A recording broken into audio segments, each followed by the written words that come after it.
स्वागत है आप सभी का हमारे YouTube चैनल सोना इंस्पायर विचार पर। आज मैं आपके लिए लेकर आया हूँ बहुत ही सुंदर कहानी विचार जिसका विषय है मोक्ष की राह।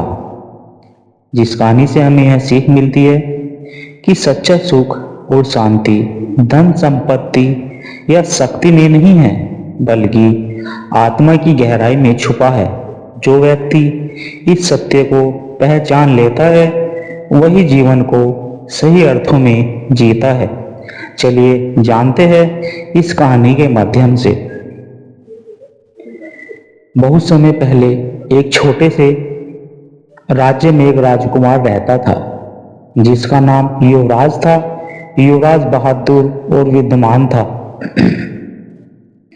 लेकिन उसके मन में हमेशा एक सवाल गूंजता रहता कि क्या यह जीवन केवल सुख सुविधाओं, सत्ता और भोग विलास के लिए है या इसका कोई गहरा अर्थ है।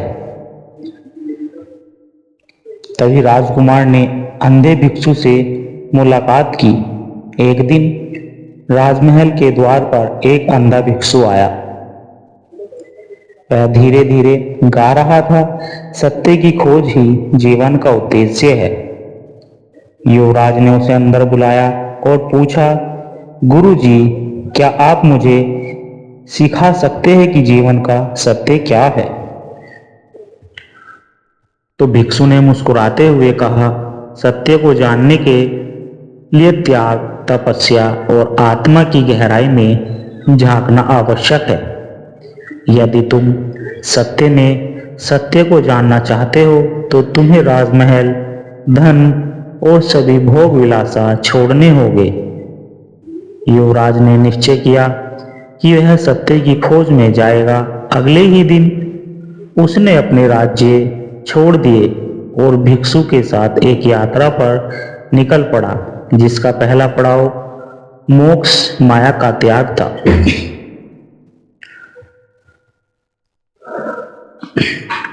यात्रा के पहले चरण में भिक्षु ने युवराज को एक ऐसे गांव में ले जाया जहां लोग अपने स्वार्थ के लिए लड़ते झगड़ते रहते थे।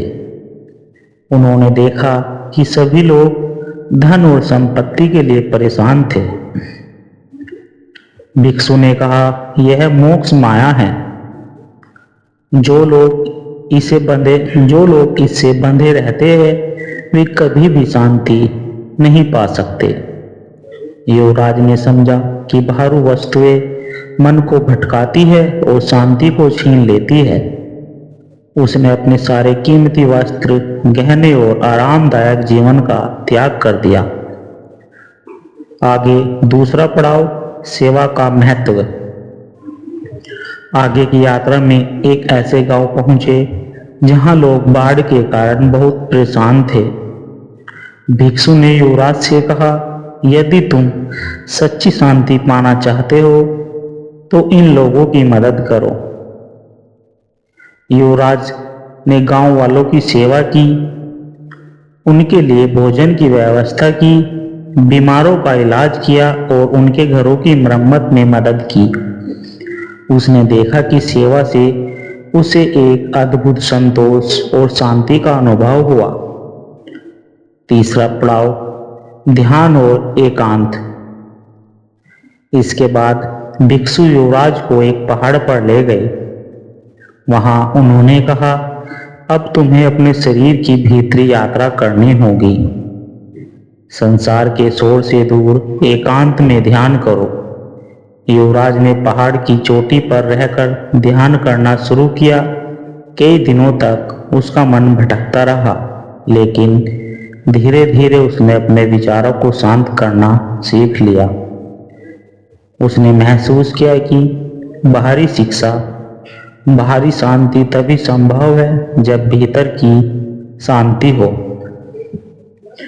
आत्मज्ञान का क्षण।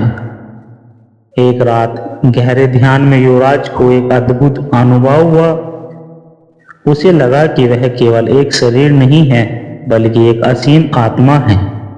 उसने महसूस किया कि वह हर जीव के साथ जुड़ा हुआ है उसे यह भी समझ आया कि जीवन का उद्देश्य आत्मा को पहचानना और संसार से मोह माया से मुक्त होना।